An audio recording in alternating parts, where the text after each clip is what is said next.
옛날, 아주 먼 옛날에 사람들의 발길이 좀처럼 닿지 않는 깊고 깊은 산속에 청운사라는 이름의 작고 낡은 절이 하나 숨겨져 있었습니다. 산세가 험하고 골짜기가 깊어 아침이면 하얀 안개가 산허리를 휘감고 돌아 마치 구름 위에 떠 있는 듯한 신비로운 풍경을 자아내는 곳이었습니다.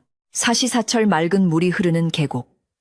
소리와 이름 모를 산새들의 지저귀는 소리만이 정막을 깨우는 이곳은 세상의 번잡함과는 거리가 먼 평화로운 안식처였습니다. 절로 향하는 길은 좁고 가팔랐지만 그 길을 오르는 사람들의 마음은 언제나 경건하고 간절했기에 힘든 줄 모르고 한 걸음 한 걸음 정성을 다해 산을 올랐습니다. 이 오래된 절에는 세월의 흔적을 고스란히 간직한 법당이 한 채 있었는데 그곳에는 아주 특별한 이야기가 전해 내려오는 석조 불상이 모셔져 있었습니다. 화려한 금칠이나 장식은 없었지만 거친 돌을 다듬어 만든 투박한 불상은 천년이라는 긴 시간 동안 비바람을 견디며 그 자리를 지켜왔습니다. 이끼가 낀 돌틈 사이로 배어나오는 은은한 기운과 보는 사람의 마음을 꿰뚫어 보는 듯하면서도 한없이 인자한 미소는 찾는 이들의 마음에 깊은 위로를 주었습니다. 마을 사람들은 이 불상이 산의 기운을 머금고 있어 신성한 힘을 가지고 있다고 믿었으며 마음이 힘들거나 어려운 일이 생길 때면 어김없이 이곳을 찾아와 기도를 올리곤 했습니다. 청운사를 지키는 사람은 나이 지긋한 노스님과 그를 스승으로 모시는 젊은 스님, 혜진이었습니다. 혜진은 어린 시절 절 앞에 버려진 아이였으나 노스님이 거두어 정성껏 길러주신 덕분에 맑고 순수한 심성을 가진 청년으로 자라났습니다. 혜진의 하루는 동이 트기 전 새벽 예불을 알리는 범종 소리와 함께 시작되었습니다. 차가운 새벽 공기를 마시며 잠에서 깬 혜진은 가장 먼저 법당으로 향하여 촛불을 켜고 향을 피우며 하루를 열었습니다. 그의 움직임은 조심스럽고 정갈하여 마치 춤을 추듯 부드러웠으며 그 모습은 고요한 산사의 아침 풍경과 어우러져 한 폭의 그림과도 같았습니다. 혜진이 가장 정성을 들이는 일은 법당 안에 모셔진 석조 불상을 닦고 보살피는 것이었습니다. 그는 매일 아침 깨끗한 물을 길어와 마른 수건을 적신 뒤 불상의 어깨와 무릎에 내려앉은 먼지를 조심스럽게 닦아냈습니다. 차가운 돌의 감촉이 손끝에 전해질 때마다 혜진은 불상과 대화를 나누는 듯한 기분을 느꼈습니다. 부처님, 지난밤에는 편안하셨습니까? 오늘따라 산바람이 찹니다만 부처님의 미소는 여전히 따뜻하십니다. 라고 속으로 말을 건네며 그는 불상의 온화한 표정을 닮아가고 싶다고 생각했습니다. 혜진에게 이 불상은 단순한 돌덩이가 아니라 자신을 지켜보고 이끌어주는 살아있는 스승이자 부모와도 같은 존재였습니다. 어느 날 아침 혜진은 여느 때와 다름없이 불상을 닦다가 묘한 느낌을 받았습니다. 불상의 눈가에 맺힌 이슬이 평소와는 다르게 유난히 맑고 그윽하게 느껴졌기 때문입니다. 산속의 습기 때문이라고 생각할 수도 있었지만 혜진은 그 물방울이 마치 부처님이 흘리는 자비의 눈물처럼 보였습니다. 그는 잠시 걸레질을 멈추고 불상의 눈을 가만히 들여다보았습니다. 돌로 만들어진 눈동자였지만 그 깊은 곳에서는 알 수 없는 슬픔과 연민이 서려 있는 듯했습니다. 혜진은 조심스럽게 손가락으로 물기를 닦아내며 세상의 모든 아픔을 대신 짊어지려는 부처님의 마음이 아닐까 하고 혼자만의 생각에 잠겼습니다. 그때 뒤에서 인기척이 느껴져 돌아보니 노스님이 뒷짐을 지고 온화한 미소를 띠며 서 계셨습니다. 노스님은 혜진이 무엇을 보고 있었는지 이미 알고 있다는 듯 고개를 끄덕이며 법당 안으로 들어오셨습니다. 혜진아, 돌에도 마음이 깃들면 숨을 쉬고 눈물을 흘리는 법이란다. 부처님의 눈가는 늘 촉촉해야 하니 그것은 세상의 탁한 기운을 씻어내려는 자비심 때문이지. 노스님의 말씀은 언제나처럼 알듯 모를 듯한 깊은 뜻을 담고 있었습니다. 혜진은 스승님의 말씀을 마음에 새기며 합장을 했고 두 사람은 나란히 앉아 아침 예불을 올리기 시작했습니다. 목탁 소리가 법당 안에 울려 퍼지자 불상의 눈가에 맺혀있던 이슬은 어느새 사라지고 평온한 미소만이 남았습니다. 아침 공양을 마친 후 혜진은 마당을 쓸기 위해 빗자루를 들고 밖으로 나왔습니다. 가을이 깊어가면서 마당에는 노란 은행잎과 붉은 단풍잎이 수북하게 쌓여 있었습니다. 사각사각 빗자루가 땅에 닿는 소리는 규칙적이고 경쾌하여 듣는 이의 마음을 차분하게 가라앉혀 주었습니다.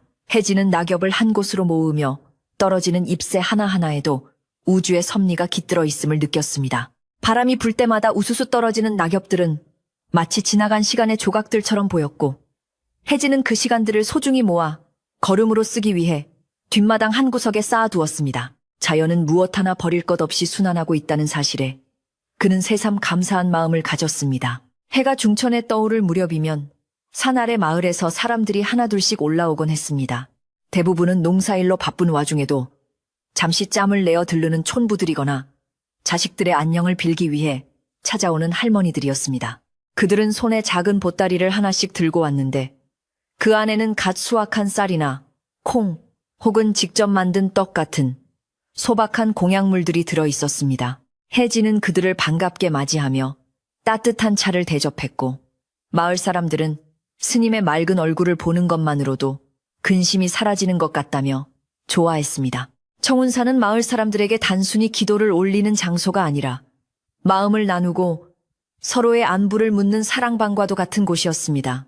특히 마을 어귀에 사는 꼬부랑 할머니는 비가 오나 눈이 오나 하루도 거르지 않고 저를 찾아왔습니다. 허리가 굽어 걷기조차 힘든 몸을 이끌고 가파른 산길을 오르는 할머니의 정성은 지극했습니다. 할머니는 법당에 들어서자마자 불상 앞에 엎드려 오랫동안 일어나지 않았습니다. 멀리 타지로 떠난 아들이 무사히 돌아오기를 비는 그 간절한 뒷모습을 볼 때마다 해지는 가슴이 뭉클해졌습니다. 할머니의 기도가 끝날 때쯤이면 신기하게도 불상의 표정이 더욱 부드럽게 변해 있는 것 같았습니다. 해지는 그런 모습을 보며 사람의 진실한 마음이 차가운 돌조차 감동시킬 수 있다는 사실을 깨달았습니다. 어느 날 오후 해지는 노스님과 함께 맘마루에 앉아 차를 마시며 옛 이야기를 듣고 있었습니다. 노스님은 먼 산을 바라보며 이 절과 불상에 얽힌 전설을 들려주셨습니다. 이 불상은 사람이 조각한 것이 아니라 옛날 돌을 깨우친 스님이 바위 속에서 부처님의 형상을 보고 그저 덮여있던 돌을 걷어낸 것이라고 전해진단다. 그래서인지 이 불상은 사람의 마음을 비추는 거울과도 같아 맑은 마음을 가진 자에게는 복을 주지만 욕심으로 가득 찬 자가 오면 슬퍼하신다는 말이 있지. 해지는 그 이야기를 들으며 아침에 보았던 불상의 눈물을 떠올렸습니다. 어쩌면 그것은 앞으로 다가올 어떤 일을 예고하는 징조가 아니었을까 하는 생각이 스쳐 지나갔습니다. 절의 하루는 해가 서산으로 넘어가면서 마무리되어 갔습니다. 저녁 예불 시간이 다가오자 해지는 다시 법당으로 들어가 촛불을 밝혔습니다. 어둠이 내려앉은 법당 안에서 촛불은 은은하게 흔들리며 불상의 그림자를 벽에 길게 드리웠습니다. 낮에는 보이지 않던 불상의 웅장함과 엄숙함이 어둠 속에서 더욱 도드라져 보였습니다. 해지는 목탁을 두드리며 경전을 외웠고 그 소리는 밤하늘의 별들에게까지 닿을 듯 맑고 청아하게 울려 퍼졌습니다. 산짐승들도 잠을 청하는 깊은 밤, 법당 안의 공기는 한없이 고요하고 평화로웠지만 해진의 마음 한구석에는 스승님의 말씀이 잔잔한 파문처럼 남아 있었습니다. 밤이 깊어지자 산바람이 거세지며 창호지 문을 덜컹거리게 만들었습니다. 해진은 잠자리에 들기 전 문단속을 다시 한번 확인하고 마당을 한 바퀴 돌았습니다. 밤하늘에는 수많은 별들이 보석처럼 박혀 있었고 달빛은 하얗게 부서져 내리며 절마당을 비추고 있었습니다. 모든 것이 평화롭고 아름다운 밤이었지만 해지는 왠지 모를 서늘한 기운을 느꼈습니다. 그것은 날씨 탓이 아니라 무언가 변화가 시작되고 있다는 직감과도 같은 것이었습니다. 그는 옷깃을 여미며 다시 한번 법당 쪽을 바라보았습니다. 어둠 속에서도 불상은 묵묵히 그 자리를 지키고 있었지만 그 침묵이 오늘따라 더욱 무겁게 느껴졌습니다. 다음날 아침 절마당에 낯선 발자국 소리가 들려왔습니다. 평소 마을 사람들이 오르는 시간보다 훨씬 이른 시각이었고 발자국 소리 또한 한두 사람의 것이 아니었습니다. 해지는 빗자루질을 멈추고 귀를 기울였습니다. 거친 숨소리와 함께 왁자지껄하게 떠드는 소리가 점점 가까워지고 있었습니다. 산새들이 놀라 푸드덕거리며 날아올랐고 고요하던 숲의 공기가 순식간에 어수선해졌습니다. 해지는 불안한 마음을 안고 일중은 쪽으로 걸어나갔습니다.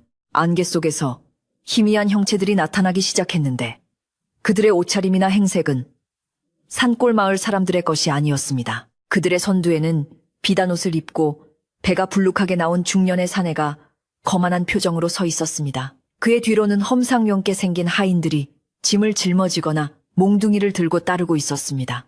사내는 절 입구에 서서 주위를 둘러보며 혀를 찼습니다. 이런 첩첩산중에도 절이 있다니. 내 눈으로 직접 보지 않았으면 믿지 못했을 게야. 하지만 터 하나는 기가 막히게 좋구먼. 사내의 목소리에는 탐욕과 거만함이 가득 배어 있었습니다. 혜진은 본능적으로 이들이 평범한 참배객이 아니라는 것을 알아차렸습니다. 그들의 등장은 마치 맑은 연못에 흙탕물을 끼얹는 것과 같은 불길한 느낌을 주었습니다. 혜진은 정중하게 합장하며 그들에게 다가갔습니다. 먼 길 오시느라 고생하셨습니다. 무슨 일로 이 깊은 산중까지 오셨는지요? 혜진의 물음에도 사내는 대꾸조차 하지 않고 마치 자신의 집 안방인 양 성큼성큼 마당 안으로 들어왔습니다. 그는 낡은 기둥과 처마를 툭툭 치며 살펴보고는 하인들에게 무언가 지시를 내리기 시작했습니다. 여기서 저기까지 거리를 재어보아라. 그리고 저 뒤쪽 숲의 나무들이 쓸만한지도 살펴보고. 혜진은 당황하여 그들의 앞을 막아섰지만 하인 중 한 명이 거칠게 혜진을 밀쳐냈습니다. 비키거라 꼬마 스님. 우리 최 부자 나으리께서 이곳을 둘러보러 오셨다는데 감히 길을 막다니. 최 부자라고 불린 그 사내는 읍내에서 소문난 거상이었습니다. 돈과 권력을 이용해서라면 안 되는 일이 없다고 믿는 그는 욕심이 많고 성정이 포악하여 마을 사람들에게는 두려움의 대상이었습니다. 그가 이 깊은 산골의 작은 절까지 찾아온 이유는 단 하나 자신의 조상을 모실 명당 자리를 찾기 위해서였습니다. 풍수지리를 보는 직관이 이 절터가 자손만대 부귀영화를 누릴 최고의 명당이라고 일러주었기 때문입니다. 최 부자의 눈에는 천년의 역사를 지닌 고찰이 그저 자신의 욕심을 채울 수단으로밖에 보이지 않았습니다. 그는 법당 쪽을 가리키며 음흉한 미소를 지었습니다. 소란스러운 소리에 노스님이 방에서 나오셨습니다. 노스님은 흐트러짐 없는 자세로 최 부자를 응시하며 차분하게 물으셨습니다. 이곳은 부처님을 모시는 도량입니다. 세속의 욕심을 내려놓고 마음을 닦는 곳에 어찌하여 이리 무례하게 들어오시는지요.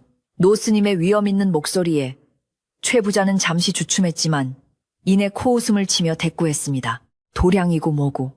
내가 보기에 이곳은 사람이 살기에는 너무 낡아빠졌소. 내 값을 후하게 쳐줄 테니 스님들은 짐을 싸서 다른 곳으로 가시는 게 좋겠소. 최 부자의 말은 제안이 아니라 통보에 가까웠습니다. 그의 오만방자한 태도에 혜진은 주먹을 불끈 쥐었지만 노스님은 여전히 평온한 표정을 잃지 않으셨습니다. 최 부자는 대답도 기다리지 않고 신발을 신은 채로 법당 계단을 올라갔습니다. 혜진이 안 됩니다. 그곳은 신성한 곳입니다. 라고 외치며 달려갔지만 하인들이 그를 붙잡았습니다. 최 부자는 법당 문을 벌컥 열어젖히고 안으로 들어섰습니다. 갑작스러운 외풍에 촛불이 심하게 일렁였고 법당 안에 감돌던 향내음이 흩어졌습니다. 최 부자는 중앙에 앉아있는 석조불상을 훑어보며 비릿한 웃음을 흘렸습니다. 금도 아니고 고작 돌덩이 하나 모셔놓고 대단한 척을 하다니. 이따위 것은 굴려버리고 여기다 내 조상님의 사당을 지으면 딱이겠구나. 그가 내뱉은 말은 법당의 공기를 차갑게 얼어붙게 만들었습니다. 바로 그 순간이었습니다. 최 부자가 불상 앞에서 거만하게 뒷짐을 지고 서 있을 때 혜진은 믿을 수 없는 광경을 목격했습니다. 아침에 닦아놓았던 불상의 눈가에서 다시 물기가 배어나오기 시작한 것입니다. 하지만 이번에는 아침에 보았던 맑은 이슬이 아니었습니다. 불상의 눈동자 끝에 맺힌 것은 마치 핏빛처럼 붉고 선명한 물방울이었습니다. 혜진은 자신의 눈을 의심하며 비명을 지를 뻔했지만 입을 틀어막고 그 자리에 굳어버렸습니다. 최 부자는 등지고 서 있어 그 광경을 보지 못했지만 법당 안에는 설명할 수 없는 서늘하고 무거운 기운이 감돌기 시작했습니다. 최 부자는 으스스한 한기를 느꼈는지 몸을 부르르 떨며 서둘러 법당 밖으로 나왔습니다. 에이, 무슨 절이 이리 음산해. 기분이 나빠서 더는 못 있겠군. 그는 침을 챔뱉으며 서둘러 신발을 찾아 신었습니다. 그리고는 노스님을 향해 삿대질을 하며 으름장을 놓았습니다. 내 며칠 뒤에 다시 올 테니 그때까지 방 뺄 준비나 해두시오. 내 말이 곧 법이니 딴 마음 먹지 말고 순순히 따르는 게 신상에 좋을 거요. 최 부자와 하인들은 시끄러운 소리를 내며 산 아래로 내려갔고 폭풍이 휩쓸고 지나간 듯한 절 마당에는 다시 정막이 찾아왔습니다.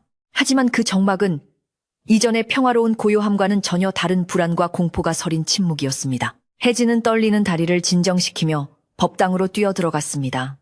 노스님도 심각한 표정으로 뒤따라 들어오셨습니다.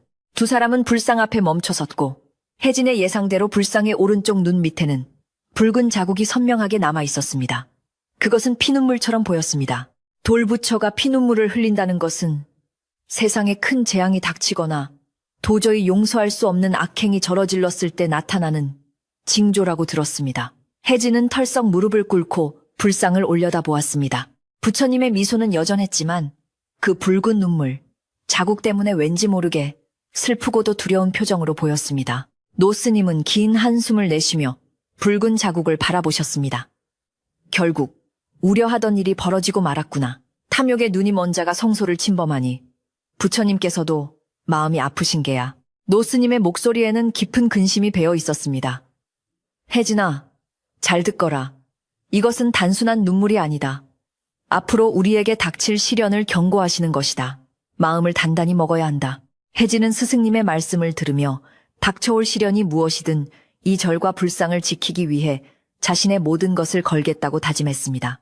산바람이 다시 거세게 불어와 풍경 소리를 요란하게 울렸고 붉은 눈물을 흘리는 불상은 말없이 그들을 내려다보고 있었습니다. 최 부자가 다녀간 뒤로 청운사에는 무거운 침묵이 내려앉았습니다.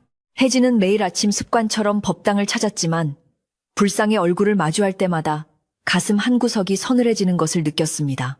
오른쪽 눈 밑에 선명하게 그어진 붉은 자국은 아무리 맑은 물로 닦아내려 해도 지워지지 않았습니다. 오히려 수건을 갖다 댈 때마다 그 붉은 기운이 수건으로 번져나와 마치 불상이 피를 흘리고 있는 듯한 착각을 불러일으켰습니다.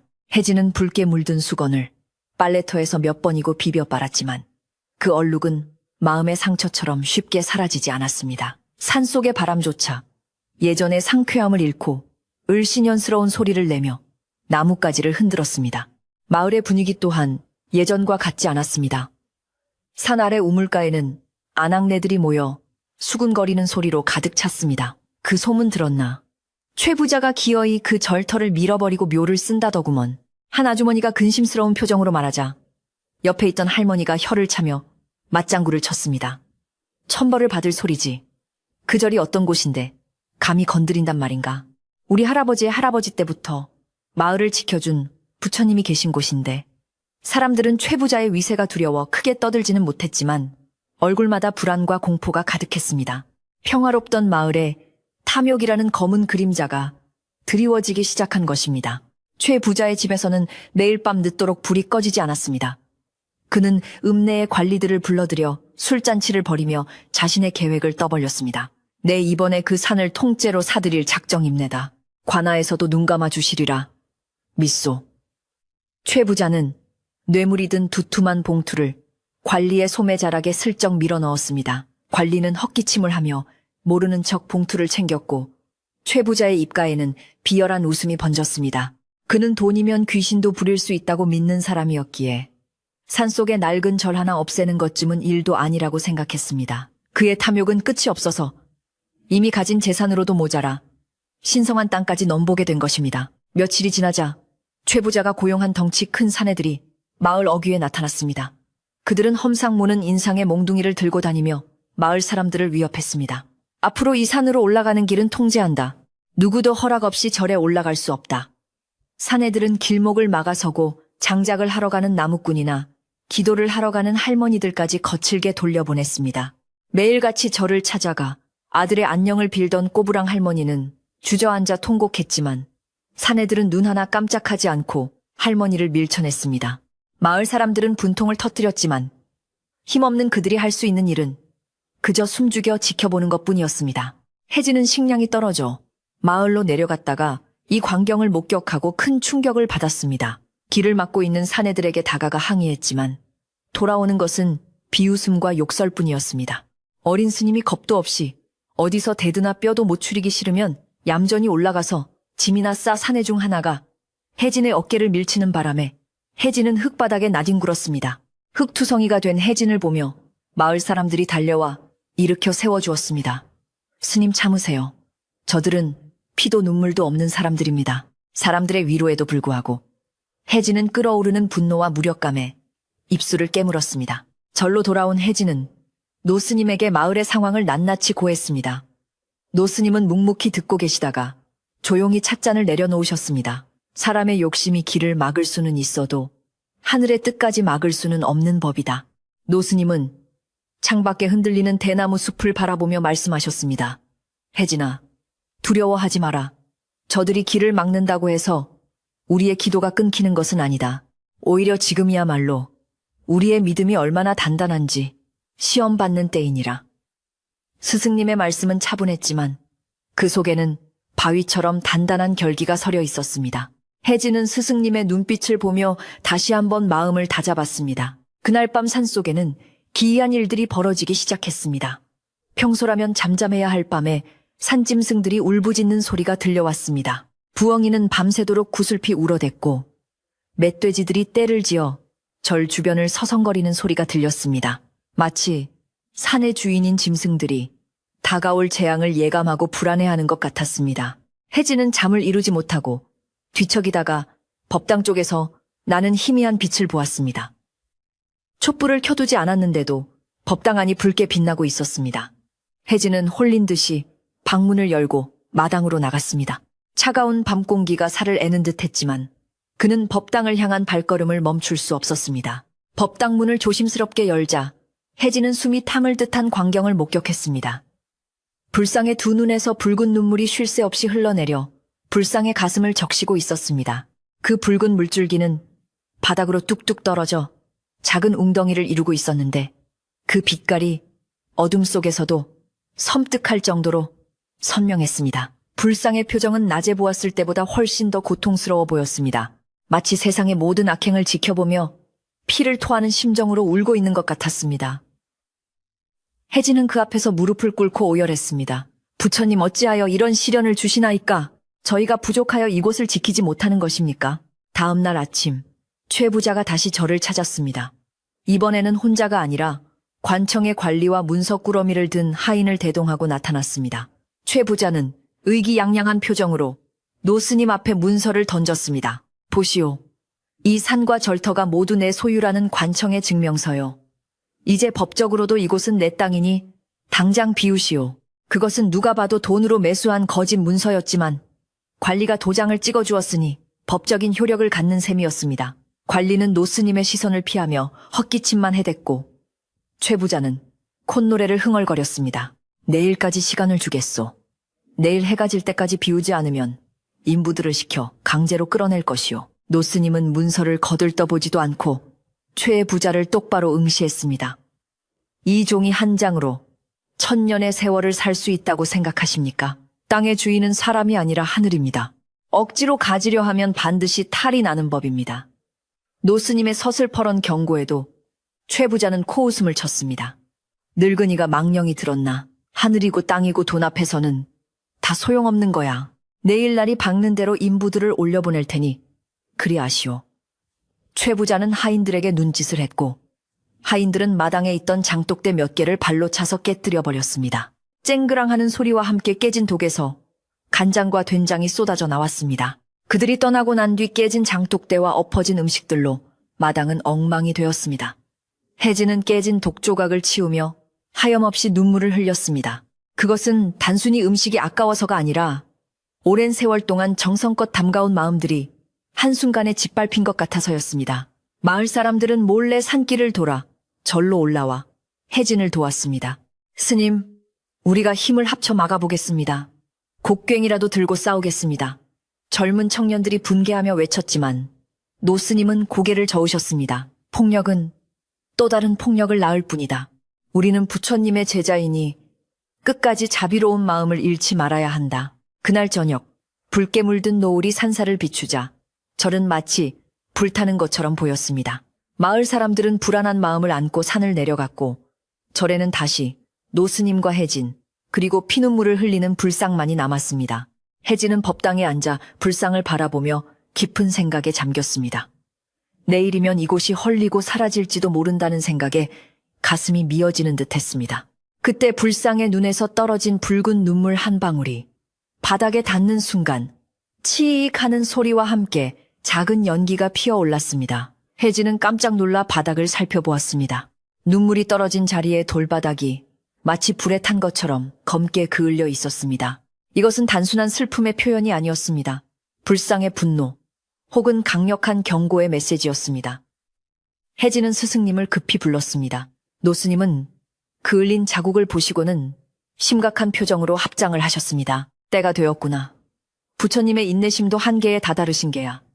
사악한 기운이 임계점을 넘으면 그에 상응하는 기운이 응답하는 법이지. 노스님은 혜진의 손을 꼭 잡으셨습니다. 혜진아, 내일은 밖으로 나오지 말고 법당 안에서 기도를 올려라. 무슨 일이 있어도 눈을 뜨거나 밖을 내다보지 말고 오로지 부처님의 마음에 집중해야 한다. 스승님의 손은 따뜻했지만 가늘게 떨리고 있었습니다. 밤이 깊어질수록 산의 공기는 점점 더 무거워졌습니다. 바람은 멈추었지만 나무들은 알 수 없는 힘에 의해 웅웅거리는 소리를 내고 있었습니다. 하늘에는 먹구름이 몰려와 달과 별을 모두 가려버렸고 칠흑 같은 어둠이 절을 감쌌습니다. 산 아래 마을에서는 개들이 미친 듯이 짖어대기 시작했고 아이들은 이유 없이 울음을 터뜨렸습니다. 마을 사람들은 문을 걸어 잠그고 이불을 뒤집어 쓴 채 공포에 떨었습니다. 내일 닥쳐올 재앙을 본능적으로 감지한 것입니다. 최 부자의 집에서도 기이한 일이 벌어졌습니다. 멀쩡하던 담벼락에 금이 가고 우물물이 핏빛으로 변했다는 소문이 하인들 사이에 돌았습니다. 하지만 최 부자는 아랑곳하지 않았습니다. 그는 오히려 내일이면 자신의 계획이 실현된다는 생각에 들떠 있었습니다. 내일 아침 일찍 인부들을 데리고 올라가서 싹 다 밀어버려라. 불상은 깨뜨려서 계곡에 버리고 목재는 다 태워버려. 그는 하인들에게 잔인한 명령을 내리며 술잔을 기울였습니다. 그의 곁에는 아부를 떠는 간신배들만 가득했고 누구 하나 그를 말리는 사람이 없었습니다.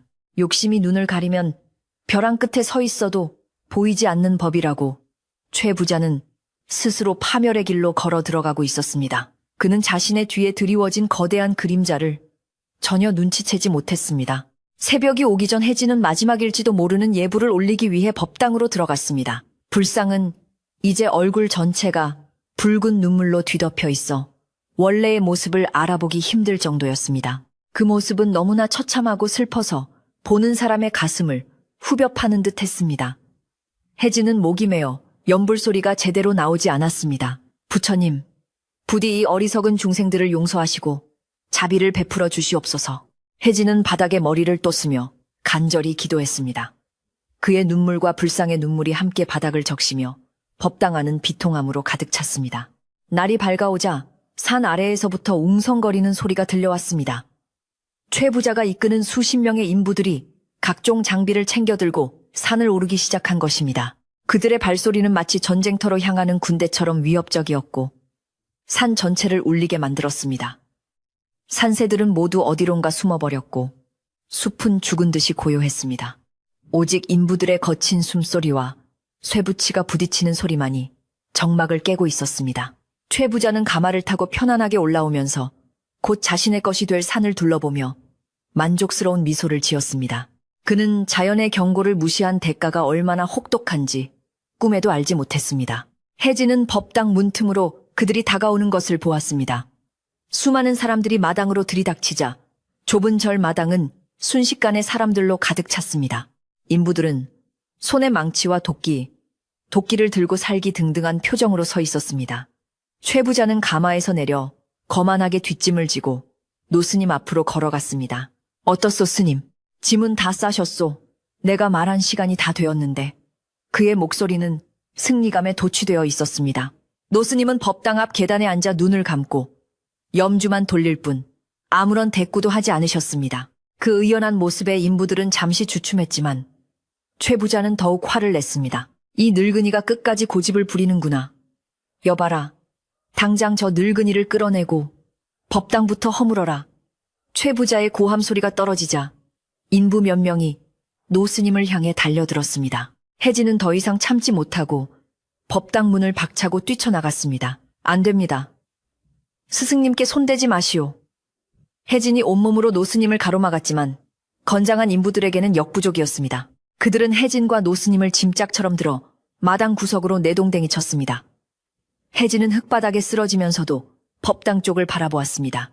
인부들이 법당 기둥에 밧줄을 걸고 도끼를 들어 내리치려는 순간이었습니다. 갑자기 맑았던 하늘이 순식간에 어두워지더니 검은 구름이 소용돌이치며 몰려왔습니다. 대낮인데도 밤처럼 깜깜해졌고 천둥 소리가 산을 뒤흔들었습니다. 우르르 쾅 하는 소리와 함께 번개가 절마당 한가운데에 내리꽂혔습니다. 인부들은 혼비백산하여 도끼를 놓치고 바닥에 엎드렸습니다. 최 부자도 놀라서 비명을 지르며 주저앉았습니다. 바람이 미친 듯이 불어와 기와장이 날아가고 나무들이 꺾여 나갔습니다. 그것은 단순한 날씨의 변화가 아니라 마치 하늘이 노하여 벌을 내리는 것과 같았습니다. 공포에 질린 사람들의 눈동자가 흔들렸고 그 혼란 속에서 법당 문이 끼익하고 저절로 열렸습니다. 열린 문 사이로 보이는 불상의 모습은 충격적이었습니다. 어둠 속에서 불상의 두 눈은 시뻘건 안광을 내뿜고 있었고 붉은 피눈물은 이제 냇물처럼 흘러내려 법당 문지방을 넘고 있었습니다. 그 붉은 물이 마당으로 흘러나오자 닿는 곳마다 풀들이 말라 비틀어지고 땅이 검게 타들어갔습니다. 최 부자는 그 광경을 보고 입을 딱 벌린 채 말을 잇지 못했습니다. 자신의 탐욕이 불러온 결과가 눈앞에 펼쳐지고 있었지만 그는 도망칠 생각조차 하지 못하고 멍하니 바라볼 뿐이었습니다.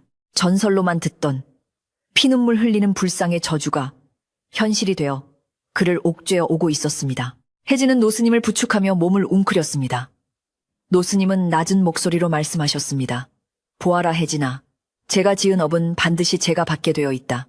이것은 누구도 피할 수 없는 인과의 법칙이니라.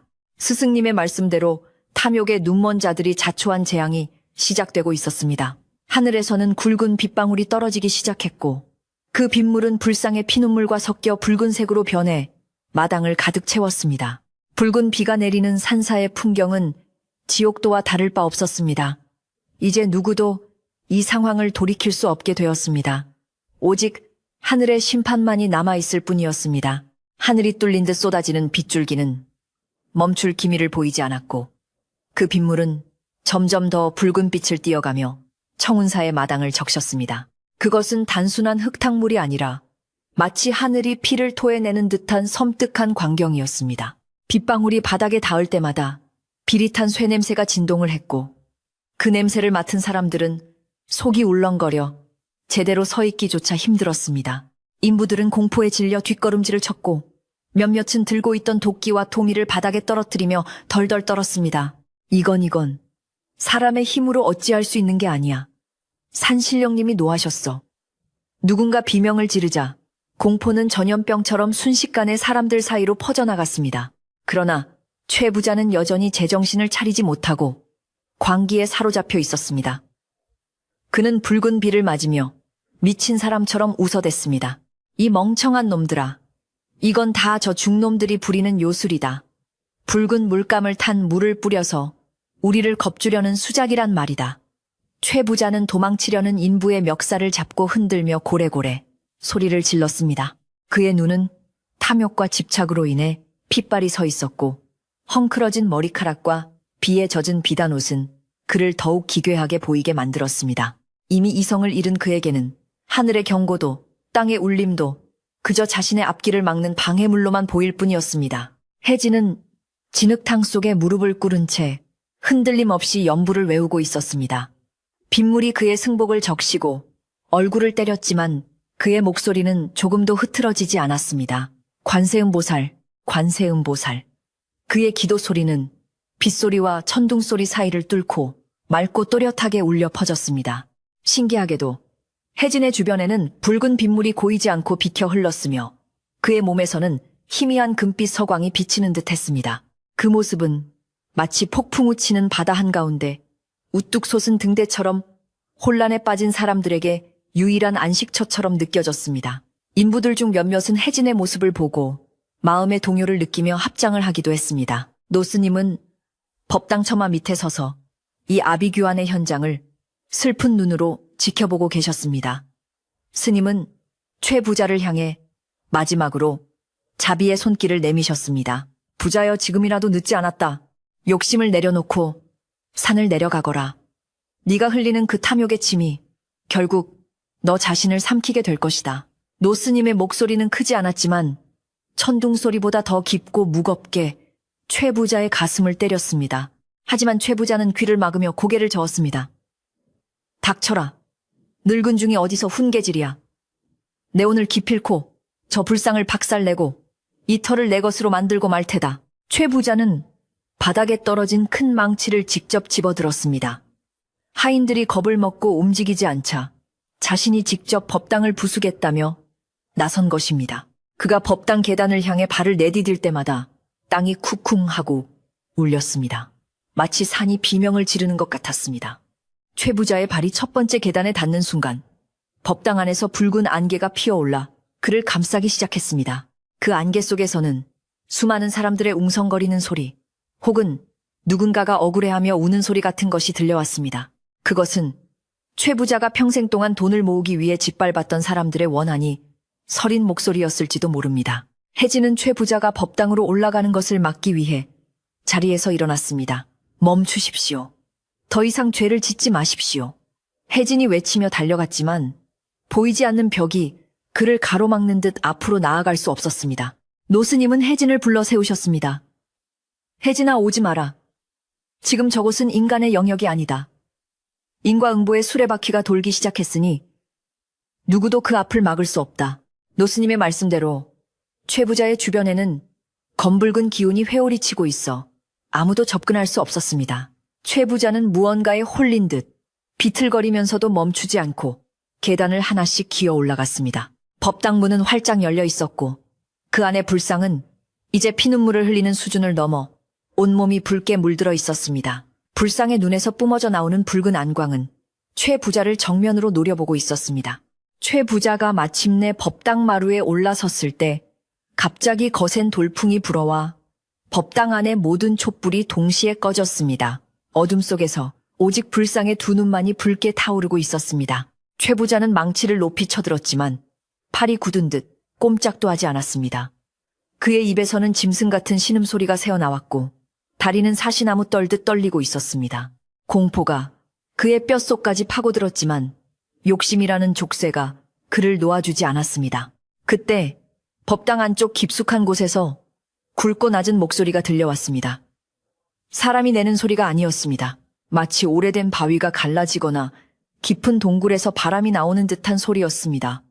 내 이놈, 어찌하여 신성한 곳을 더럽히느냐. 그 목소리는 법당을 울리고 마당에 있는 모든 사람들의 귓가에 생생하게 들렸습니다. 인부들은 혼비백산하여 부처님이 말씀하셨다. 부처님이 노하셨어. 라고 외치며 산 아래로 도망치기 시작했습니다. 아무리 돈을 많이 준다고 해도 목숨보다 소중할 수는 없었기에 그들은 뒤도 돌아보지 않고 내달렸습니다. 최 부자의 충실한 하인들조차 공포를 이기지 못하고 주인의 곁을 떠났습니다. 나으리 죄송합니다. 살고 봐야겠습니다. 하인들이 도망치는 모습을 보며 최 부자는 배신감에 치를 떨었지만 소리칠 힘조차 남아있지 않았습니다. 이제 넓은 절마당에는 도망친 사람들이 버리고 간신발과 도구들만 널려 있었고 법당 앞에는 오직 최 부자 혼자 남겨졌습니다. 고립무원의 처지가 되었지만 그는 여전히 자신의 패배를 인정하지 않았습니다. 아니야. 이건 다 가짜야. 내가 누구인데. 나는 최 부자야. 그는 헛소리처럼 중얼거리며 굳어버린 다리를 억지로 움직여 법당 안으로 한 걸음 더 들어갔습니다. 혜진은 도망치지 않고 마당에 남아 끝까지 자리를 지켰습니다. 그는 스승님과 함께 합장하며 최 부자를 위해 기도를 올렸습니다. 비록 악인이지만 그 또한 불쌍한 중생임을 알기에 부처님의 자비가 닿기를 바라는 마음이었습니다. 나무 아미타불, 부디 저 어리석은 자의 눈을 뜨게 해주소서. 혜진의 간절한 기도가 하늘에 닿았는지 붉은 비가 조금씩 잦아들기 시작했습니다. 하지만 법당 안의 기운은 더욱 흉흉해졌습니다. 불상의 피눈물은 바닥을 흥건히 적시고 문지방을 넘어 마루 밑으로 뚝뚝 떨어지고 있었습니다. 그 붉은 물이 닿은 나무 기둥에서는 치익 소리와 함께 검은 연기가 피어올랐습니다. 최 부자는 법당 한가운데 서서 불상을 올려다보았습니다. 가까이서 본 불상의 얼굴은 더 이상 인자한 미소를 띠고 있지 않았습니다. 눈꼬리는 치켜 올라가고 입은 굳게 다물어진 분노한 금강역사의 얼굴처럼 변해 있었습니다. 최 부자는 그 압도적인 위용에 눌려 숨을 쉴 수가 없었습니다. 심장이 터질 듯이 뛰고 식은땀이 비오듯 흘러내렸습니다. 그는 망치를 든 손에 힘이 빠져 털썩 놓치고 말았습니다. 쿵 하는 둔탁한 소리가 법당 안에 울려 퍼지자 마치 신호탄처럼 법당의 대들보가 삐걱거리며 비명을 질렀습니다. 바로 그때 혜진이 결심한 듯 자리에서 일어나 법당 계단 아래로 다가갔습니다. 그는 위험을 무릅쓰고 최 부자를 향해 큰 소리로 외쳤습니다. 최 부자 어르신, 지금 보시는 것이 진실입니다. 부처님께서 피눈물을 흘리며 당신의 악행을 슬퍼하고 계십니다. 제발 그만두시고 내려오십시오. 더 이상 고집을 부리면 돌이킬 수 없는 화를 입게 됩니다. 혜진의 목소리는 절박했고 진심이 담겨 있었습니다. 그것은 단순한 경고가 아니라 벼랑 끝에 선 사람을 구하려는 간절한 호소였습니다. 혜진의 외침은 잠시나마 최 부자의 흐려진 정신을 깨우는 듯 했습니다. 최 부자는 멍한 눈으로 혜진을 내려다보았습니다. 비에 젖은 어린 스님이 흙투성이가 된 채 자신을 걱정스러운 눈빛으로 바라보고 있었습니다. 그 순수한 눈빛을 마주하자 최 부자의 마음속 깊은 곳에서 일말의 수치심이 솟아올랐습니다. 내가 지금 무엇을 하고 있는 것인가 하는 생각이 스쳐 지나갔습니다. 하지만 그 찰나의 순간 그의 머릿속을 다시 지배한 것은 평생을 지켜온 아집과 자존심이었습니다. 내가 여기서 물러나면 마을 사람들의 조롱거리가 될 것이다. 그는 입술을 깨물며 다시 고개를 돌려 불상을 노려보았습니다. 나는 틀리지 않았어. 돈이면 안 되는 게 없다고 했어. 최 부자는 마지막 발악처럼 불상을 향해 달려들었습니다. 맨손으로라도 불상을 밀어 넘어뜨리려는 기세였습니다. 하지만 그가 불상에 손을 대려는 순간 불상의 몸에서 붉은 빛이 강렬하게 폭발하며 그를 튕겨냈습니다. 최 부자는 비명을 지르며 뒤로 나뒹굴었고 법당 바닥을 굴러 마당으로 떨어졌습니다. 흙탕물 속에 처박힌 그는 고통에 몸부림쳤습니다. 몸에는 아무런 상처도 없었지만 마치 불덩이를 아는 것처럼 뜨거운 열기가 온몸을 휘감았습니다. 산 아래 마을 사람들은 산꼭대기에서 번쩍이는 붉은 빛을 보고 두려움에 떨었습니다. 저것 좀 봐. 산이 불타는 것 같아 사람들은 집 밖으로 나와 산을 올려다보며 웅성거렸습니다. 먹구름 사이로 붉은 기운이 맴돌고 간헐적으로 들려오는 천둥 소리는 마치 산이 우는 소리 같았습니다. 마을의 노인들은 지팡이를 짚고 나와 탄식했습니다. 기어이 사단이 났구나.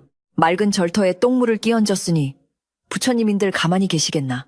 마을 사람들은 각자의 집에서 정화수 한 그릇씩을 떠놓고 산을 향해 절을 올리기 시작했습니다. 제발 더 큰 재앙이 닥치지 않기를. 그리고 절에 있는 스님들이 무사하기를 비는 간절한 기도였습니다. 마을 사람들의 기도가 모여서일까요? 아니면 혜진의 정성이 통한 것일까요? 미친 듯이 몰아치던 비바람이 아주 조금씩 잦아들 기미를 보였습니다. 하지만 절마당의 긴장감은 최고조에 달해 있었습니다. 마당에 쓰러진 최 부자는 고통 속에서도 쉽사리 정신을 차리지 못하고 헛손질을 해댔습니다. 그는 허공을 향해 살려주시오. 잘못했소. 라고 중얼거렸지만 그것은 진심 어린 참회라기보다는 공포에 질린 비명에 가까웠습니다. 혜진은 조심스럽게 최 부자에게 다가갔습니다. 가까이서 본 최 부자의 얼굴은 공포와 광기로 일그러져 사람의 형상이 아니었습니다. 노스님은 천천히 법당 계단을 내려와 최 부자의 머리맡에 섰습니다. 그리고는 품에서 작은 목탁을 꺼내 두드리기 시작했습니다. 딱딱딱 규칙적이고 맑은 목탁 소리가 혼란스러운 공기를 가르며 울려 퍼졌습니다. 그 소리는 최 부자의 거친 숨소리를 조금씩 진정시켰고 날뛰던 기운을 가라앉혔습니다. 노스님은 엄한 목소리로 꾸짖으셨습니다. 네가 보지 못했던 것을 이제야 보았느냐. 내 눈앞에 있는 붉은 눈물은 네가 평생 동안 남에게 흘리게 했던 피눈물이 모인 것이다. 너의 탐욕이 만들어낸 괴물이 바로 저 불상의 모습이니라. 최 부자는 떨리는 눈으로 법당 안을 쳐다보았습니다. 붉은 안개 속의 불상은 여전히 그를 응시하고 있었습니다. 이제야 그는 자신이 무슨 짓을 저질렀는지, 자신이 건드린 것이 단순한 돌덩이가 아니라 천년을 이어온 거대한 정신이었음을 깨닫기 시작했습니다. 하지만 이미 엎질러진 물이었습니다. 법당의 기둥들은 검게 그을려 있었고 바닥은 붉은 물로 엉망이 되어 있었습니다. 자신이 저지른 파괴의 흔적들이 명백하게 눈앞에 펼쳐져 있었습니다.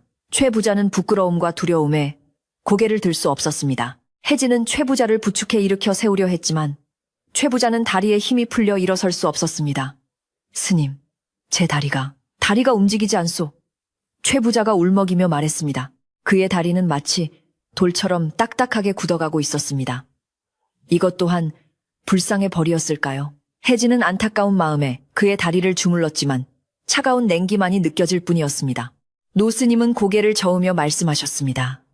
마음이 굳어지니 몸도 따라 굳는 법. 네가 진정으로 참회하고 그 딱딱한 마음을 녹이지 않는다면 너는 평생 그곳에서 한 발자국도 움직이지 못할 것이다. 이제 상황은 명확해졌습니다. 힘으로 저를 빼앗으려던 최 부자의 시도는 처참하게 실패했고 오히려 그는 자신의 몸 하나 건사하기 힘든 처지가 되었습니다. 인부들도 모두 도망가고 그의 곁에는 아무도 남지 않았습니다. 오직 그가 멸시하던 스님들만이 그를 지키고 있었습니다. 혜진은 수건을 가져와 최 부자의 얼굴에 묻은 진흙을 닦아주었습니다. 원망할 법도 하건만 혜진의 손길은 부드럽고 따뜻했습니다. 그 따뜻함이 닿자 최 부자의 눈에서 굵은 눈물이 툭 하고 떨어졌습니다. 그것은 처음으로 흘리는 참회의 눈물이었습니다. 법당 안의 불상도 변화를 보이기 시작했습니다. 최 부자가 눈물을 흘리는 순간 불상의 눈에서 흐르던 피눈물의 색이 조금씩 옅어지기 시작한 것입니다. 붉은 핏빛이 서서히 맑은 물로 변해가고 있었습니다. 혜진은 그 광경을 놓치지 않고 외쳤습니다. 보십시오. 부처님께서 마음을 돌리고 계십니다. 어르신, 지금입니다. 진심으로 잘못을 비십시오. 그래야 살 수 있습니다. 혜진의 외침은 절박한 호소였고 동시에 희망의 메시지였습니다. 최 부자는 굳어가는 몸을 이끌고 간신히 무릎을 꿇은 자세를 취하며 법당을 향해 머리를 조아렸습니다. 산사의 밤은 깊어갔지만 아무도 잠들 수 없었습니다. 빗줄기는 잦아들었지만 하늘을 뒤덮은 먹구름은 여전히 무겁게 내려앉아 있었습니다. 이것은 끝이 아니라 모든 것을 제자리로 돌려놓기 위한 마지막 의식을 앞둔 고요함이었습니다. 혜진은 젖은 장작을 모아 마당 한가운데에 불을 피웠습니다. 타닥타닥 타오르는 불꽃은 어둠을 밝히고 차갑게 식은 사람들의 마음을 녹여주었습니다. 이제 날이 밝으면 이 모든 사태를 마무리하고 더럽혀진 성소를 정화해야 할 시간이 올 것입니다. 혜진은 불꽃을 바라보며 내일은 반드시 평화를 되찾으리라 다짐했습니다. 밤새 산을 집어삼킬 듯 몰아치던 비바람이 거짓말처럼 잦아들고 동쪽 하늘에서 희미하게 여명이 밝아오기 시작했습니다. 검푸른 새벽 하늘에는 아직 먹구름의 잔재가 남아있었지만 산등성이 너머로 비치는 아침 햇살은 그 어둠을 조금씩 밀어내고 있었습니다. 폭풍우가 지나간 자리는 참혹하면서도 기이한 고요함에 쌓여 있었습니다. 부러진 나뭇가지와 기와 조각들이 마당에 널려 있었고 빗물에 씻겨 내려가지 않은 붉은 자국들이 곳곳에 얼룩져 있어 마치 지난밤의 공포를 증언하는 듯 했습니다. 숲속의 새들도 아직 놀란 가슴을 진정시키지 못했는지 울음소리조차 내지 않았고 오직 처마 끝에서 떨어지는 빗물 소리만이 똑똑하고 규칙적으로 들려와 정적을 깨뜨렸습니다. 날이 완전히 밝자 산 아래 마을 사람들이 하나둘씩 걱정스러운 표정으로 저를 향해 올라왔습니다. 밤새 산 쪽에서 번쩍이던 붉은빛과 천둥소리에 잠을 설친 그들은 절이 무사한지 스님들이 변을 당하지는 않았는지 확인하기 위해 서둘러 올라온 것이었습니다. 마을 사람들의 손에는 혹시 모를 사태에 대비해 낫이나 대미 같은 농기구들이 들려 있었고 아낙네들은 주먹밥과 물병을 챙겨 들고 왔습니다. 그들이 일주문을 지나 마당에 들어섰을 때 가장 먼저 눈에 들어온 것은 흙탕물 속에 주저앉아 있는 최 부자와 그 곁을 지키고 있는 혜진의 모습이었습니다. 평소 위세등등하던 최 부자의 몰골은 말이 아니었습니다. 마을 사람들은 눈앞에 펼쳐진 광경에 할 말을 잃고 웅성거렸습니다. 세상에 저게 무슨 꼴이야. 천하의 최 부자가 흙바닥에 굴러다니다니. 저기 법당 좀 봐. 기둥이고 바닥이고 온통 붉은 물이 들어있어. 정말 피눈물을 흘리신 게야. 사람들은 두려움과 경이로움이 섞인 눈빛으로 법당과 최 부자를 번갈아 쳐다보았습니다. 최 부자는 마을 사람들이 모여드는 것을 보고도 고개를 들지 못했습니다. 젖은 비단옷은 흙투성이가 되어 무겁게 축 늘어져 있었고 흐트러진 상투와 못한 눈은 그가 밤새 얼마나 큰 공포에 시달렸는지를 여실히 보여주고 있었습니다. 그는 이제 거만한 부자가 아니라 신의 심판 앞에 발가벗겨진 나약한 인간일 뿐이었습니다. 노스님은 법당 계단 위에 서서 모여든 마을 사람들을 향해 합장하며 인사를 올렸습니다. 다들 이 험한 길을 어찌 올라오셨소? 밤새 별거 없으셨는지요? 노스님의 목소리는 평소와 다름없이 온화했지만 그 속에는 엄숙한 기운이 서려 있었습니다. 마을 촌장이 앞으로 나서며 물었습니다. 스님, 도대체 무슨 일이 있었던 겁니까? 마을에서도 붉은 빛을 보고 난리가 났었습니다. 산신령님이 노하신 겁니까? 노스님은 잠시 침묵하시더니 바닥에 엎드린 최부자를 가리키며 말씀하셨습니다. 욕심이 화를 부르고 그 화가 다시 깨달음을 부른 것입니다. 여기 있는 이 사람이 그 증인이니 직접 들어보시지요. 모든 시선이 최부자에게 쏠렸습니다. 최부자는 떨리는 입술을 달싹이며 겨우 입을 열었습니다. 내가 죽을 죄를 지었소. 그의 목소리는 갈라지고 힘이 없었지만 그 자리에 있는 모두가 들을 수 있을 만큼 절박했습니다. 돈이면 다 되는 줄 알고 신성한 곳을 더럽히고 스님들을 핍박했소. 내 욕심이 눈을 가려 부처님의 피눈물을 보게 만들었소. 다 내 잘못이오. 최 부자는 바닥에 머리를 돋으며 통곡했습니다. 그가 흘리는 눈물은 흙탕물과 섞여 얼굴을 엉망으로 만들었지만 그 누구도 그 모습을 비웃지 않았습니다. 그것은 한 인간이 자신의 밑바닥을 보이고 진심으로 뉘우치는 처절한 몸부림이었기 때문입니다. 최 부자는 품속에서 젖은 문서 꾸러미를 꺼냈습니다. 어제 관청에서 받아온 절터를 자신의 소유로 만든다는 그 가짜 문서였습니다. 그는 떨리는 손으로 문서를 찢어버리려 했지만 손에 힘이 들어가지 않아 제대로 찢지 못했습니다. 이를 본 혜진이 다가와 문서를 받아들고는 대신하여 잘게 찢어 허공에 날려보냈습니다. 이제 이 땅에 대한 헛된 욕심은 사라졌습니다. 이 문서는 바람에 날려보내고 어르신의 마음속에 있는 집착도 함께 날려보내십시오. 혜진의 말에 최 부자는 고개를 끄덕이며 하염없이 눈물을 흘렸습니다. 종이 조각들은 바람을 타고 숲속으로 흩어져 다시는 돌아오지 않을 욕망의 찌꺼기처럼 사라졌습니다. 놀라운 일은 그 다음에 일어났습니다. 최 부자가 진심으로 잘못을 시인하고 욕심을 내려놓자 돌처럼 굳어있던 그의 다리에 조금씩 온기가 돌기 시작한 것입니다. 혜진이 어르신, 한번 일어나 보십시오. 마음이 풀렸으니 몸도 풀리셨을 겁니다. 라고 말하며 부축했습니다. 최 부자는 비틀거리며 힘겹게 땅을 짚고 일어섰습니다. 다리가 후들거려 혼자 서 있기는 힘들었지만 분명히 감각이 돌아와 있었습니다. 마을 사람들은 그 모습을 보고 기적이 일어났다며 탄성을 질렀습니다. 노스님은 고개를 끄덕이며 말씀하셨습니다. 육신의 병은 마음에서 오는 법, 마음의 짐을 내려놓으니 몸이 가벼워진 것입니다. 최 부자는 부들거리는 다리로 법당 쪽을 향해 깊숙이 허리를 숙여 절을 했습니다. 부처님, 다시는 이런 어리석은 짓을 하지 않겠습니다. 남은 평생 속죄하며 살겠습니다. 그의 맹세는 산천 초목이 다 듣도록 울려 퍼졌습니다. 절을 마친 최 부자는 혜진의 손을 잡고 고개를 숙였습니다. 스님, 정말 미안하오. 그리고 고맙소. 나 같은 놈을 위해 기도해 주어서. 혜진은 따뜻한 미소로 화답했습니다. 누구나 실수는 할 수 있습니다. 중요한 것은 돌이키는 마음입니다.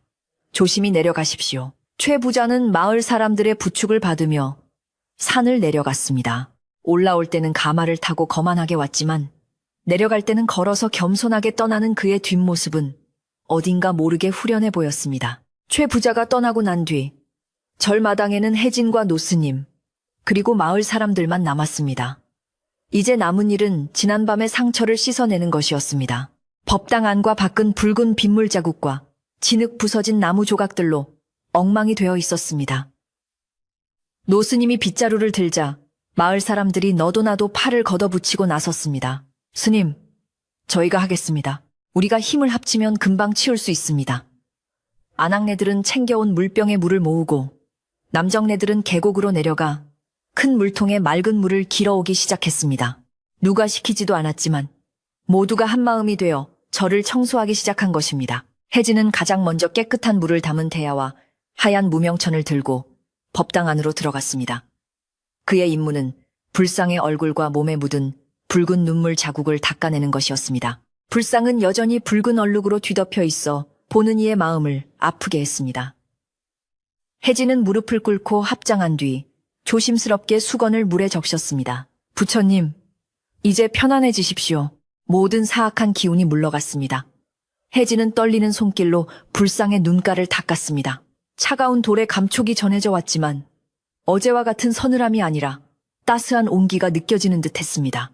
신기하게도 맑은 물에 적신 수건이 닿자 붉은 자국들이 씻은 듯이 사라지기 시작했습니다. 피처럼 붉고 끈적하던 액체는 물에 섞여 옅은 분홍빛으로 변해 흘러내렸고 그 아래로 다시금 불상의 본래 색깔인 은은한 회색빛이 드러났습니다. 혜진은 정성을 다해 구석구석을 닦았습니다. 눈과 뺨, 입술, 그리고 가슴까지. 그의 이마에는 송골송골 땀이 맺혔지만 손길은 멈추지 않았습니다. 마치 자신의 마음속에 있는 묵은 때를 씻어내듯 혜진은 반복해서 닦고 또 닦았습니다. 어느새 불상은 붉은 기운을 완전히 벗어버리고 다시금 온화하고 자비로운 미소를 되찾았습니다. 법당 밖에서도 활기찬 청소가 한창이었습니다. 남자들은 무너진 담장을 다시 쌓고 부러진 나뭇가지들을 치웠으며 여자들은 마당의 진흙을 걷어내고 깨진 장독대 파편들을 주워 담았습니다. 영차 힘을 쓰는 소리와 함께 빗자루질 소리가 경쾌하게 울려 퍼졌습니다. 어제까지만 해도 공포와 비명이 가득했던 곳이라고는 믿기지 않을 만큼 마당에는 활기가 넘쳤습니다. 사람들의 얼굴에는 땀방울이 흘렀지만 표정은 그 어느 때보다 밝았습니다. 마을의 성소인 저를 자신들의 손으로 지켜내고 다시 일으켜 세운다는 자부심이 그들의 마음을 채우고 있었기 때문입니다. 한낮이 되자 구름이 완전히 걷히고 파란 하늘이 드러났습니다. 따사로운 가을 햇살이 깨끗해진 절, 마당을 비추자 젖어있던 땅에서 아지랑이가 피어올랐습니다. 청소를 마친 법당 마루는 윤기가 흘렀고 다시 켜놓은 촛불과 향내음이 법당 안을 은은하게 채웠습니다. 혜진은 법당 문을 활짝 열어젖혔습니다. 맑은 산바람이 들어와 법당 안에 눅눅한 공기를 몰아내고 그 자리에 상쾌한 숲의 향기를 불어넣었습니다. 불상은 햇살을 받아 더욱 성스럽게 빛났고 그 미소는 마치 고생한 마을 사람들을 칭찬하는 듯 했습니다. 일을 마친 마을 사람들은 쇳마루와 평상에 둘러앉았습니다. 아낙네들이 가져온 주먹밥과 떡, 그리고 혜진이 끓여온 따뜻한 차가 차려졌습니다. 비록 소박한 음식이었지만 꿀맛 같은 식사였습니다. 아이고 속이 다 시원하네. 이제야 발 뻗고 자겠어. 꼬부랑 할머니가 웃으며 말하자 모두가 박장대소를 했습니다. 그 웃음소리는 메아리가 되어 산골짜기로 퍼져나갔습니다. 함께 땀 흘리고 밥을 나누어 먹는 이 시간이야말로 진정한 공양이며 기도였습니다. 노스님도 사람들의 틈에 끼어 차를 마시며 흐뭇한 미소를 지으셨습니다. 혜진은 사람들의 모습을 바라보며 가슴 벅찬 감동을 느꼈습니다. 탐욕이라는 거센 폭풍이 지나간 자리에 남은 것은 폐허가 아니라 서로를 위하는 따뜻한 마음과 더욱 단단해진 믿음이었습니다. 어쩌면 부처님이 보여주신 붉은 눈물은 단순히 최부자를 징벌하기 위함이 아니라 마을 사람들의 마음을 하나로 모으고 이 절의 소중함을 다시 한번 일깨워주기 위한 가르침이었을지도 모릅니다. 혜진은 찻잔을 들고 먼 산을 바라보았습니다. 가을 산의 단풍은 어제보다 더 붉고 곱게 물들어 있었고 하늘은 눈이 시리도록 푸르렀습니다. 세상은 다시 평화로운 제자리를 찾았습니다. 그때 마을 청년 하나가 마당 구석에서 무언가를 발견하고 소리쳤습니다. 스님, 여기 좀 와보세요. 신기한 게 있습니다. 혜진과 사람들이 우르르 몰려가 보니 어제 번개가 떨어졌던 그 자리에 작고 파란 새싹 하나가 돋아나 있었습니다. 검게 그을린 땅을 뚫고 올라온 여린 생명이었습니다. 그 참 신기하네. 그 난리통에 이런 생명이 돋아나다니. 사람들이 감탄하자 노스님이 말씀하셨습니다. 파괴가 있으면 생성이 있는 법. 낡은 욕심이 타버린 자리에 새로운 희망이 싹 트는 징조로다. 사람들은 그 작은 새싹을 보며 희망을 느꼈습니다. 오후가 되어 해가 뉘엿뉘엿 넘어가자 마을 사람들은 하나둘씩 집으로 돌아갈 채비를 했습니다. 스님 몸조리 잘하시고 필요한 거 있으면 언제든 기별 주세요. 부처님 저희 마을 잘 지켜주셔서 감사합니다. 사람들은 불상을 향해 그리고 스님들을 향해 허리 숙여 인사하고 산을 내려갔습니다. 텅 빈 절 마당에는 다시 고요가 찾아왔지만 이제는 외롭거나 쓸쓸하지 않았습니다. 사람들의 온기가 곳곳에 남아 있었고 불상의 미소가 절을 가득 채우고 있었기 때문입니다. 혜진은 저녁 예불을 준비하기 위해 다시 법당으로 들어갔습니다. 깨끗해진 불상 앞에 촛불을 켜고 향을 피웠습니다. 연기는 곧게 피어올라 천장으로 퍼져나갔습니다. 혜진은 자리에 앉아 눈을 감고 목탁을 잡았습니다. 딱딱딱. 맑고 청아한 목탁 소리가 저녁 노을이 물든 산사를 감싸 안았습니다. 어제까지만 해도 불안과 공포에 떨며 두드렸던 목탁이었지만 지금은 그 소리에 평온함과 감사가 담겨 있었습니다.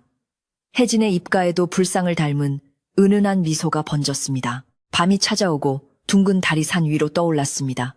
달빛은 부드럽게 절 마당을 비추었고 풀벌레 소리가 자장가처럼 들려왔습니다. 노스님은 방문을 열고 나와 한마루에 앉아 달을 올려다보셨습니다. 혜진도 예불을 마치고 나와 스승님의 곁에 앉았습니다. 오늘 하루 참으로 길었습니다, 스님. 혜진의 말에 노스님은 고개를 끄덕이셨습니다. 그래, 긴 악몽을 꾸고 난 기분이구나. 하지만 비 온 뒤에 땅이 굳는다고 하지 않더냐. 우리 절도 내 마음도 이번 일로 더욱 단단해졌을 게다. 두 사람은 말없이 달을 바라보며 차를 마셨습니다. 찻잔에서 피어오르는 김 사이로 지난 며칠간의 일들이 스쳐 지나갔습니다. 붉은 눈물, 폭풍우, 그리고 최부자의 참회까지 모든 것이 꿈만 같았지만 분명히 일어난 일이었습니다. 혜진은 이제 알 것 같았습니다. 이 절을 지키는 것은 튼튼한 기둥이나 담장이 아니라 바로 이곳을 아끼고 사랑하는 사람들의 맑은 마음이라는 것을요. 그리고 그 마음이 있는 한 어떤 시련이 닥쳐와도 부처님의 가피는 영원할 것이라는 믿음이 생겼습니다. 산사의 밤은 그렇게 깊어갔고 평화는 묵직하게 그들 곁에 머물렀습니다.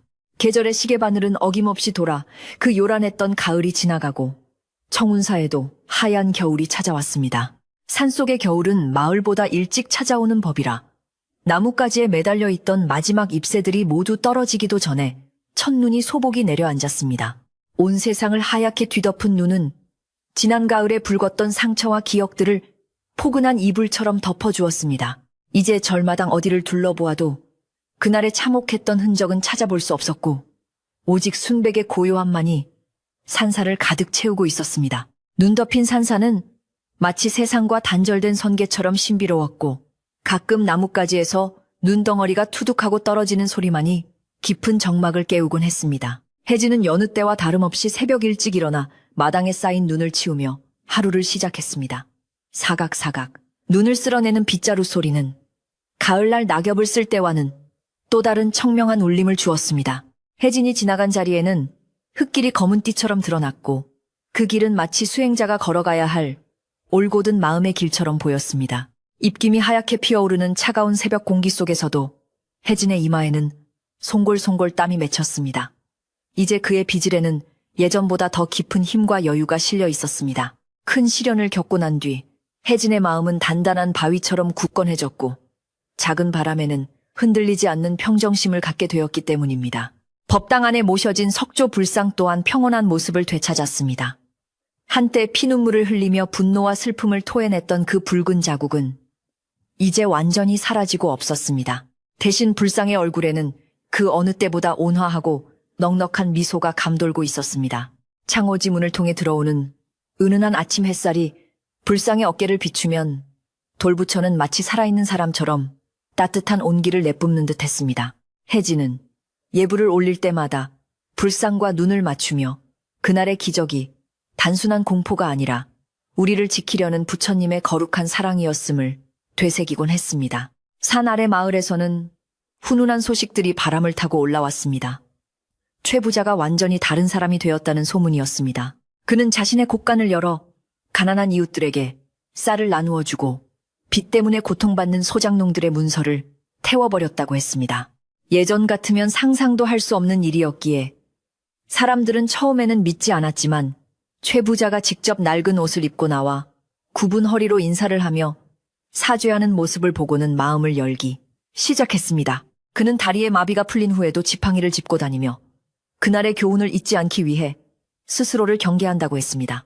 어느 날 오후 최 부자가 하인 한 명 없이 홀로 절을 찾아왔습니다.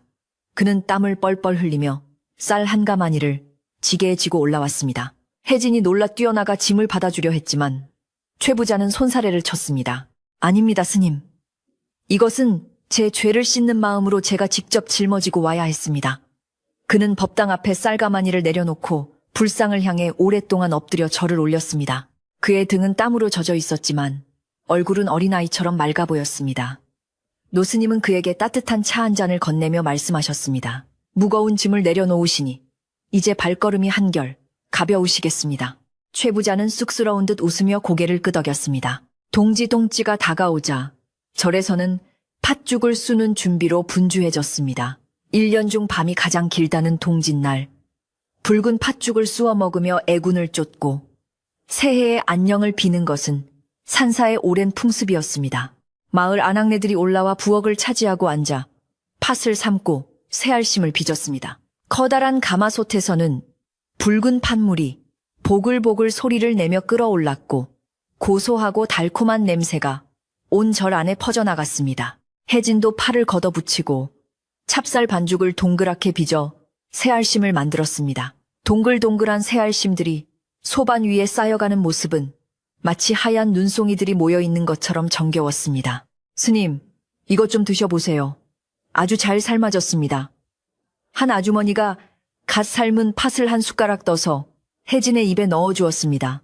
뜨거우면서도 달큰한 맛이 입안 가득 퍼지자 혜진은 환하게 웃으며 엄지를 치켜 세웠습니다. 부엌에는 웃음꽃이 피어났고 장작불 타는 소리와 그릇 달그락거리는 소리가 어우러져 활기찬 음악처럼 들렸습니다. 지난 가을의 붉은 피눈물이 공포의 상징이었다면 오늘 끓이는 붉은 팥죽은 따뜻한 나눔과 생명의 상징이었습니다. 같은 붉은색이라도 마음먹기에 따라 이토록 다르게 다가올 수 있다는 사실에 혜진은 새삼 감탄했습니다. 해가 저물고 어둠이 내려앉자 마을 사람들과 스님들은 큰 방에 둘러앉아 팥죽을 나누어 먹었습니다. 김이 모락모락 나는 뜨거운 팥죽 한 그릇을 받아든 사람들의 얼굴에는 행복감이 가득했습니다. 후루룩 후루룩 뜨거운 죽을 불어가며 먹는 소리가 방 안에 가득 찼습니다. 쫄깃한 새알심을 씹을 때마다 든든한 기운이 몸속으로 퍼져나가는 것 같았습니다. 마을 촌장이 숟가락을 내려놓으며 말했습니다. 올해는 참으로 다사다난했지만 이렇게 맛있는 팥죽을 먹으며 마무리하니 더 바랄 것이 없습니다. 내년에는 우리 마을에 좋은 일만 생길 것 같습니다. 모두가 고개를 끄덕이며 서로의 덕담을 주고받았습니다. 식사를 마친 후 사람들은 따뜻한 아랫목에 모여 앉아 옛날 이야기를 나누었습니다. 바깥에는 다시 한방눈이 내리기 시작했는지 창호지 문밖이 환하게 밝아졌습니다. 방 안의 훈훈한 공기와 사람들의 낮은 말소리는 혜진의 마음을 편안하게 만들었습니다. 노스님은 한 구석에서 묵묵히 미소를 지으며 사람들의 이야기를 듣고 계셨습니다. 스님의 눈가는 주름져 있었지만 그 눈빛만은 맑은 호수처럼 깊고 투명했습니다. 혜진은 스승님의 곁으로 다가가 조용히 앉았습니다. 스승님은 혜진의 손을 잡고 가만히 토닥여 주셨습니다. 그 손길에는 수고했다. 참으로 잘 자라주었구나. 라는 무언의 칭찬이 담겨 있었습니다. 밤이 깊어 마을 사람들이 하나둘 횃불을 밝혀들고 산을 내려갔습니다. 조심히들 가십시오. 눈길이 미끄러우니 천천히 가셔야 합니다. 혜진은 일주문 밖까지 나가 배웅을 했습니다. 어둠 속으로 멀어지는 불빛들이 마치 땅 위의 별들처럼 반짝였습니다. 그들이 남기고 간 온기가 여전히 절 마당에 머물러 있는 듯 차가운 밤 공기가 그리 춥게 느껴지지 않았습니다. 혜진은 하늘을 올려다보았습니다. 먹구름이 거치고 난 밤하늘에는 수많은 별들이 쏟아질 듯 총총히 박혀 있었고 하얀 달은 세상을 굽어 살피듯 밝은 빛을 뿌리고 있었습니다. 혜진은 잠자리에 들기 전 마지막으로 법당을 둘러보기 위해 발걸음을 옮겼습니다. 뽀드득 뽀드득 눈 밟는 소리가 고요한 산사에 울려 퍼졌습니다. 법당 문을 열자 따스한 촛불 아래 앉아있는 불상이 혜진을 맞이했습니다. 혜진은 방석 위에 앉아 잠시 명상에 잠겼습니다. 눈을 감자 지난 시간들의 기억이 주마등처럼 스쳐 지나갔습니다. 안개 낀 아침의 평화, 낯선 자들의 침입, 붉은 눈물의 공포, 그리고 폭풍우가 지나간 뒤의 깨달음까지 모든 것이 하나로 이어져 결국은 이 순간의 평화를 위해 존재했던 것만 같았습니다. 부처님, 이제야 알겠습니다. 당신께서 흘리신 눈물은 단순히 슬픔이 아니라 저희를 깨우기 위한 자비의 회초리였음을요. 혜진은 마음속으로 깊은 대화를 나누었습니다. 불상은 말이 없었지만 혜진의 마음속에는 큰 울림이 전해졌습니다. 진정한 평화는 아무런 일도 일어나지 않는 것이 아니라 시련 속에서도 흔들리지 않는 마음을 지키는 것임을 깨달은 것입니다. 이제 청운사의 불상은 다시는 피눈물을 흘리지 않을 것입니다. 이곳을 지키는 사람들의 마음이 맑고 단단해졌기에 어떤 사악한 기운도 감히 이곳을 넘보지 못할 것이기 때문입니다. 혜진은 자리에서 일어나 촛불을 껐습니다. 법당 안은 어둠에 잠겼지만 창호지 문을 통해 들어오는 달빛만으로도 충분히 밝았습니다. 그는 법당문을 조심스럽게 닫고 나왔습니다. 처마 끝에 매달린 풍경이 바람에 흔들리며 댕그랑댕그랑 하는 맑은 소리를 냈습니다. 그 소리는 마치 자장가처럼 부드럽게 산사를 감싸 안았습니다. 산짐승들도, 나무들도, 바위들도 모두 깊은 잠에 빠져든 시간, 혜진도 하품을 하며 자신의 방으로 향했습니다. 따뜻하게 데워진 온돌방에 이불을 깔고 누우니 하루의 피로가 눈 녹듯 사라졌습니다. 방 안에는 말린 모과 향기가 은은하게 배어 있었고 창밖에서 들려오는 바람 소리는 더 이상 매섭지 않았습니다. 노스님의 방에서도 규칙적인 숨소리가 들려왔습니다. 모든 것이 제자리에 있었고 모든 것이 평화로웠습니다. 혜진은 이불을 목까지 끌어올리며 눈을 감았습니다. 내일 아침이면 또다시 범종 소리와 함께 새로운 하루가 시작되겠지만 오늘 밤만큼은 세상의 모든 근심을 내려놓고 푹 쉴 수 있을 것 같았습니다. 꿈속에서는 아마도 따뜻한 봄날, 꽃비가 내리는 절마당에서 불상과 마주 앉아 차를 마시는 꿈을 꿀지도 모르겠습니다. 옛 이야기에 따르면 그 후로도 오랫동안 청운사의 불상은 마을의 수호신이 되어주었다고 합니다. 마음이 아픈 사람, 길을 잃은 사람, 욕심에 지친 사람들이 찾아오면 언제나 그 인자한 미소로 위로해주고 바른 길로 인도해 주었다지요. 그리고 그 곁에는 언제나 맑은 눈을 가진 스님이 빗자루질을 하며 사람들을 맞이했다고 전해집니다. 사악한 자가 오면 피눈물을 흘린다는 전설은 이제 무서운 이야기가 아니라 착하게 살아가라는 할머니들의 따뜻한 교훈이 되어 아이들의 잠자리에서 속삭여졌습니다. 자, 이제 이야기가 모두 끝났습니다. 청운사의 밤하늘에 떠있던 그 밝은 달이 지금 여러분의 창가에도 비치고 있을 겁니다. 욕심을 버리고 마음을 비우면 우리네 마음속에도 언제나 평화로운 불상의 미소가 깃들겠지요. 밖에는 바람이 불고 눈이 내릴지라도 여러분의 이불 속은 따뜻하고 포근하기를 바랍니다. 오늘 밤은 붉은 눈물 대신 고운 꿈들만 여러분의 눈가에 머물기를 기원합니다. 깊은 산속 옹달샘처럼 맑고 고요한 밤 되세요. 안녕히 주무십시오.